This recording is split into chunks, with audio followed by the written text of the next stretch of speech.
So outside of the wall, you tore down this wall of negative experiences, and there's like a peacefulness, a calmness, and trying to get used to this different view of things. Isn't this where we came in to the beginning of life, the beginning of the show? We start with peace. We start with innocence. This wall. So it's so ironic that we would build a wall to protect ourselves. That's what created the wall. But then we have this unique experience as it kind of correlating with, the human experience of, the world wars and the Berlin Wall. I could be wrong there, because as I got to the show must go on, I was getting close to being like, okay, I'm good. I'm done. I'm kind of done. And then it just kept going. But then as it all connected, I was like, got it, holy shit. That's how you start. If you're watching this right now, this is a clip from a full album reaction to Pink Floyd's The Wall. That reaction was literally like 3 hours and 30 minutes long. So it's only right that I broke up the reaction in segments and released them. So for people with less of an attention span and stuff like that, so people can also be led to the full album reaction. So yeah, that's what this is, what you're watching right now. And I just wanted to let that be known. So people all say, oh, you already reacted to it. No, this is a clip from the original reaction. And I actually recommend people go watch. If you're really into Pink Floyd, if you're really into dialogue, reactions, commentary, I think it's important to go see the full reaction, the 3 hour and 30-minute reaction, because also, I've been seeing a lot of fake stuff going on YouTube, right? And that's why I don't edit, I don't script, I don't teleprompt, and I just try to do it in its raw form. And I think that version of it tells more of a story. So anyways, this is just a clip from a full album reaction that's almost 3 hours and 30 minutes long. If you want to check it out. If not, continue to check out these clips. I will have the whole The Wall album released in shorter clips, so it's a little more digestible. Anyways, thank you guys for your support. Like, share, comment, subscribe. Adios. All alone or in twos, the ones who really love you walk up and down outside the wall.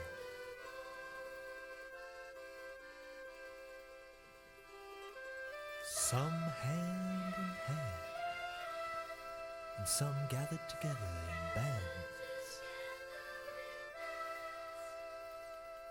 The bleeding hearts and the artists make their stand.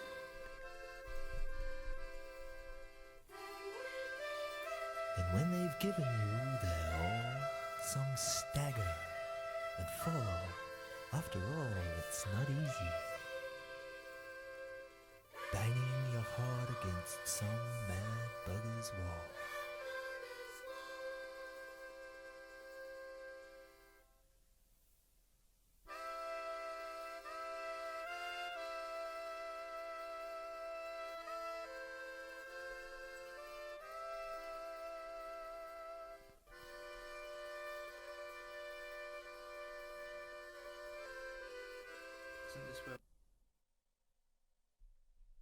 What did it say at the end?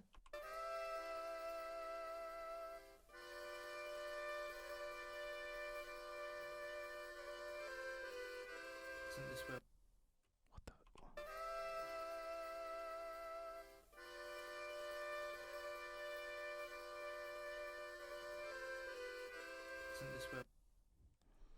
Hold on. This is okay. This is crazy. I don't know what it said at the end or if it got cut off a little bit. Oh, there's so much here. So outside of the wall, you tore down this wall of negative experiences, and there's like a peacefulness, a calmness, and trying to get used to this different view of things. But simultaneously, this also, I don't know if it's referencing the Berlin Wall, but like also like this wall. So it's so ironic that we would build a wall to protect ourselves. We've all done this. We've all done this where, you hear this from men or women. I'll never trust women again. I'll never trust men again because someone broke your heart, right? That's a brick in the wall. Like, oh, they cheated on me. I'll never do this. Oh, this person stole from me. I'll never give to a person who looks like this. Oh, this person did this. And you just keep building this wall to protect yourself. Because what you're trying to do is protect yourself from the pain that happened from that incident. But when you build a wall with those experiences, you actually isolate yourself and hurt yourself more. That's what's totally on display demonstration of this concept of the wall. But then we have this unique experience as it kind of correlating with, the human experience of, the world wars and the Berlin Wall. And the Berlin Wall came down as well. And I feel like they started highlighting this concept of the world wars with that. But if you only focus on the world war aspect, you lose some of the principles, the blueprint of, and I wrote this down, the key moments in this for the character was the dad, the mom, the teachers, the potential war when we talked about falling bombs, and his relationships or relationship. That's what created the wall. It seems like there's multiple stories intertwined here. Hold on, though, real quick. I want to hear this. So...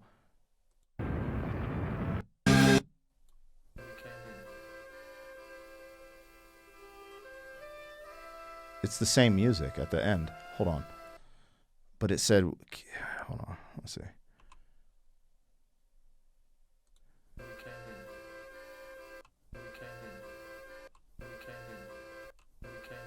We came in.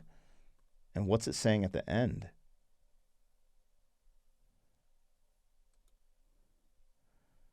It's not easy. Banging your heart against some mad bugger's wall.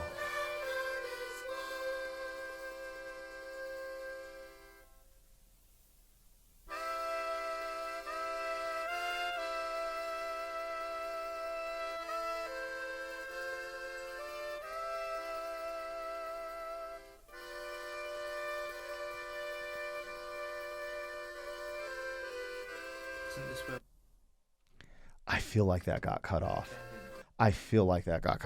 Okay, I've not picked up my phone for this whole video, but I have to know what happened at the very end of this. And unfortunately, Pink Floyd does not have an official, like their full album on their channel. Like they have Dark Side of the Moon in its entirety on their channel, but they don't have this. And I don't know. Also, these were put on records, so like Reach, I don't know. But I need to look this up. What is the last thing said on Pink Floyd's album, The Wall? The very last thing. It seems like it got cut off in the version I'm listening to. Just the last thing at the very end of the album. I have to know. Isn't this where? It's saying, isn't this where? And then the beginning is saying, came in. Isn't this where we came in? Huh. What I can tell you from the music is the music is the same at the end and the beginning, which would represent a connection, like a circle, like a cycle. And when I look at all of these notes and everything that I've listened to, let's just start from the beginning. First, we have the We Came In, and what was that last? That's so crazy. Isn't this where? Holy shit. That's how you start as a baby. Isn't this where we came in? To the beginning of life, the beginning of the show. We start with peace. We start with innocence. Right? Isn't this where we came in? And that's once we tore the wall down, once we finally tore the wall down of all this negative experience, we have a chance to start over. Isn't this where we came in?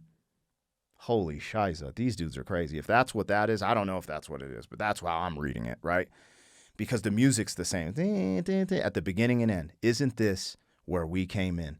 And now that the wall is down, that would make total sense. I don't know. All right, so we started in the flesh, question mark. It was a point of view. Do you want to go to the show? Then thin ice, skating on thin ice. the fear from the cracked ice. I think the baby was in that part. We start going down the storyline of a character from birth, right? The dad left, just a memory, flew overseas. We know that, right? Does that connect with this, potential World War scenario? Possibly, but possibly not. He might have just left. This is where we learn what the bricks, the symbolization of the bricks is, we learn that within the song Thin Ice, and the significance to the whole story of building a wall, which is building the wall with negative experiences and, maybe trauma, abuse, etc. Then we go into the happiest days, which the music didn't seem happy at all, and there was an angry moment. This is actually the first moment where we hear the character that shows up that kind of sounds like the character of the World Wars that we start hearing at the end. It's the first moment you hear the anger within that voice that sounds like, the dude with the funny mustache. And it seems to represent his adolescence. And maybe he was angry in adolescence from not having his father. And then also maybe this parallel with, this the more I read this, it's just like, bro, Berlin Wall. What are we talking about? It coincides, this story of this character coincides with the Berlin Wall. Okay, Brick in the Wall 2. Brick in the Wall 2, we kind of know, we reacted to this. This is more negative, but this is where I had the changing. I understood what it actually meant. Originally, I thought the brick in the wall was, the cog in the machine, us being on the hamster wheel, sheep in the system. But it wasn't. It was actually saying the teacher is just adding another brick to the wall by treating this person this way, just, kind of undermining their imagination and all these other things. Which also coincides with trying to make them fit in society and just everyone be the same in society. Mother. So this acoustic, when we come into Mother, the acoustic represents trust and intimacy and confiding in the mom. And but then the mother, inadvertently, not really knowing, her sheltering of this character is actually, adding another brick to the wall. I'm still talking about Mother here, but he starts going into needing his mother's approval for who he finds as in dating, like another woman, right? But then he talks about his mother, being high. Goodbye, Blue Sky. He did, with all of this and Goodbye Blue Sky, so with the mother part, he's a mama's boy, is what I'm guessing, and Pops never came back, or maybe he got taken out in the war. I don't know. Empty spaces, isolation, the edge. This is where I had a real personal, emotional moment with this moment, because it brought back a lot of memories of certain things that brought me to a really dark place that since then I've come out of. And I didn't want to be like crybaby, oh, woe is me, because I know people have gone through harder things than I've gone through. But I think recognizing that it's all about perception, and we all go through hard things. So we could scale it and be on a spectrum, this is worse than others, but it's really about how someone internalizes it and feels it, right? So I don't want to act like woe is me, my life is the worst, because it's absolutely not. It was just a dark point in my life. But anyways, Empty Spaces really opened me up. Some tears were shed.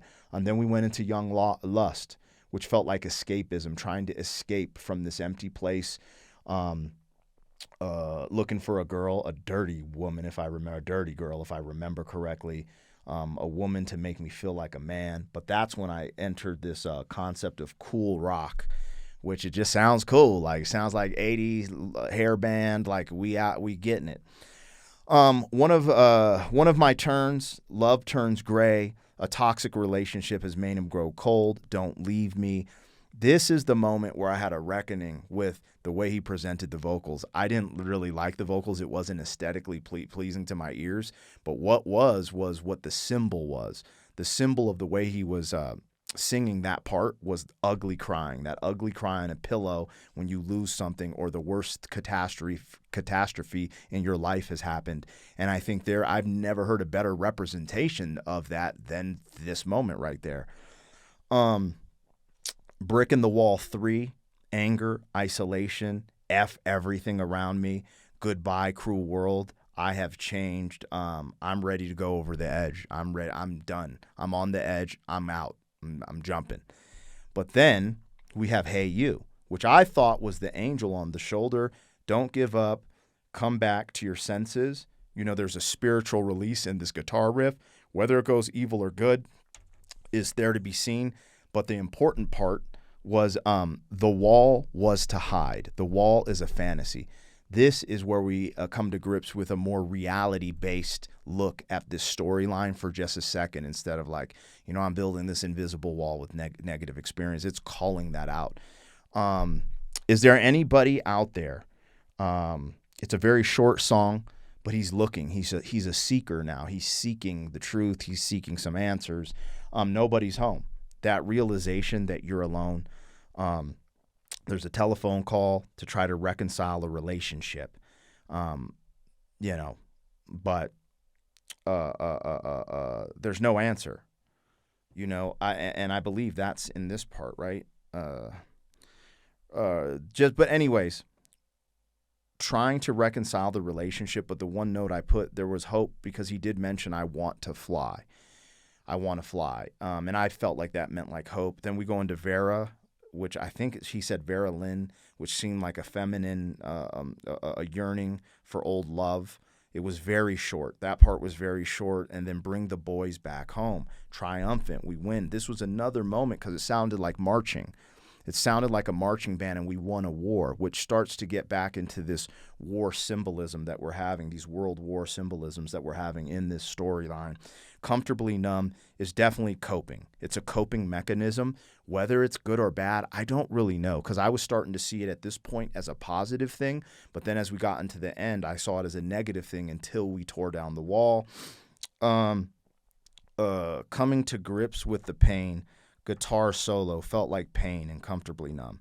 And one of the most incredible guitar solos, as we know from your boy David Gilmour. The show must go on. Regardless of how you're feeling, how you're being affected, the show must go on. And then we go into In the Flesh. And that goes back to that sound that I call cool rock. I don't know what I'm talking about, so take it with a grain of salt and just do it on YouTube.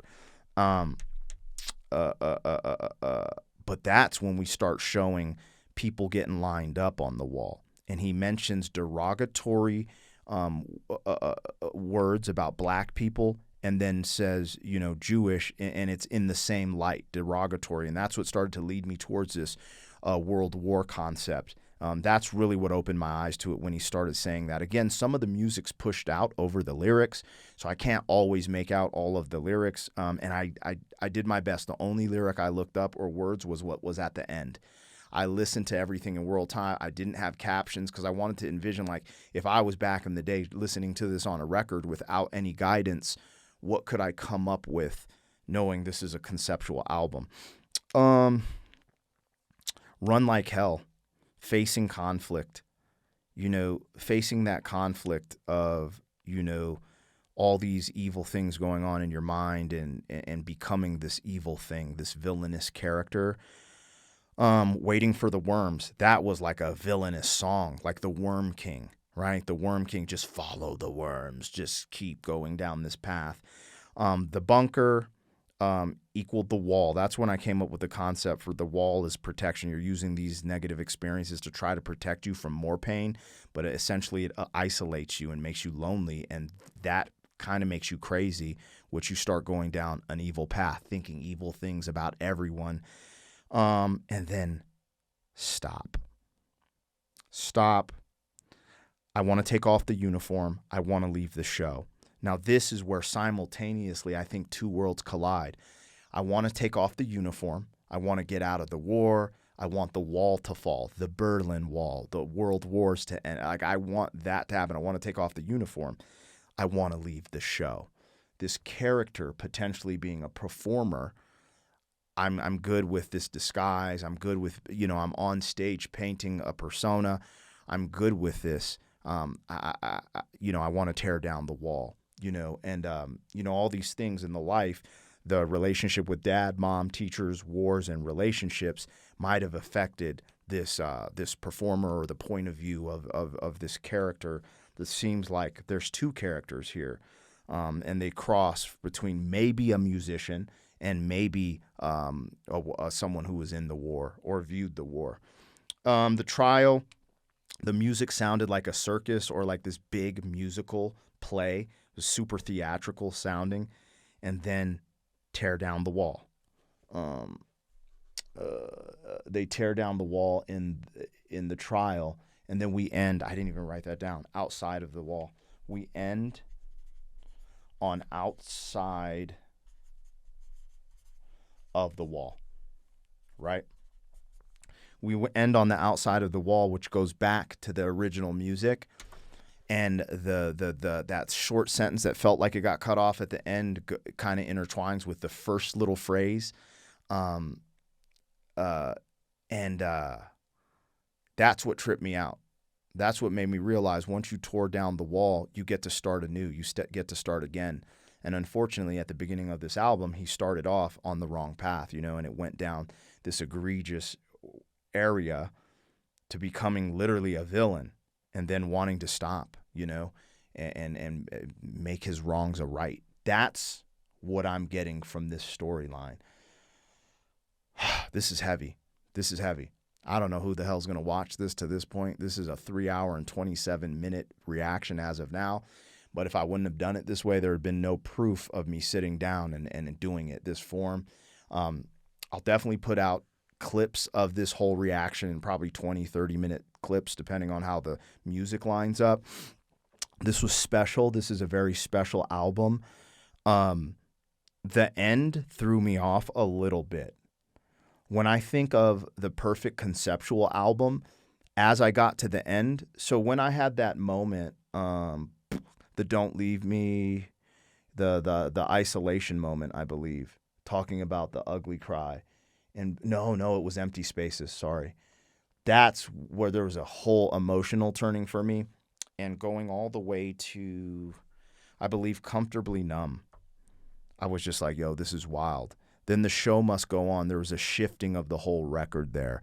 I like the way the whole concept fit together. I don't know if I'm on or off the mark with everything I've said, but what I will say is, Dark Side of the Moon is shorter, and with that, I personally felt like after listening to this whole thing, Dark Side of the Moon, the reason it gets more critical acclaim than The Wall, I believe, is it feels more cohesive, because they didn't take as many risks in going into these different places with a little bit more of a wild concept, I think. I could be wrong there, because as I got to The Show Must Go On, I was getting close to being like, okay, I'm good. I'm done. I'm kind of done.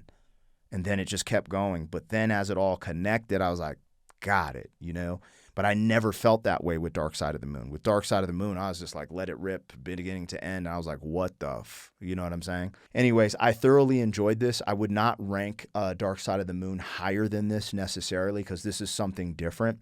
And there is a moment that I feel like the concepts might be even a little more elaborate. There might be things I'm missing, so there's a lot there. But anyways, I hope you guys enjoyed this reaction. Before I go, I want to give a shout out to these brothers, Roger Waters, David Gilmour, Richard Wright, Nick Mason, and Bob Ezrin, for this wonderful piece of artwork. But then I'd also like to give a shout out to Gerald Scarf for the actual physical art, because when you get online and look up things from The Wall, the artwork is so like abstract and kind of cryptic and creepy, and he's like the mastermind behind that, I believe. And then James Guthrie, engineer, to help create the cinematic sound design that we had in this piece of work. Because as I was listening to this more and more, it just felt like I was watching a movie. I said that in Dark Side of the Moon, movies for the blind, right? Wonderful. I'm super engaged in this. I don't know what I got, what I missed. Hopefully I did this justice for you guys.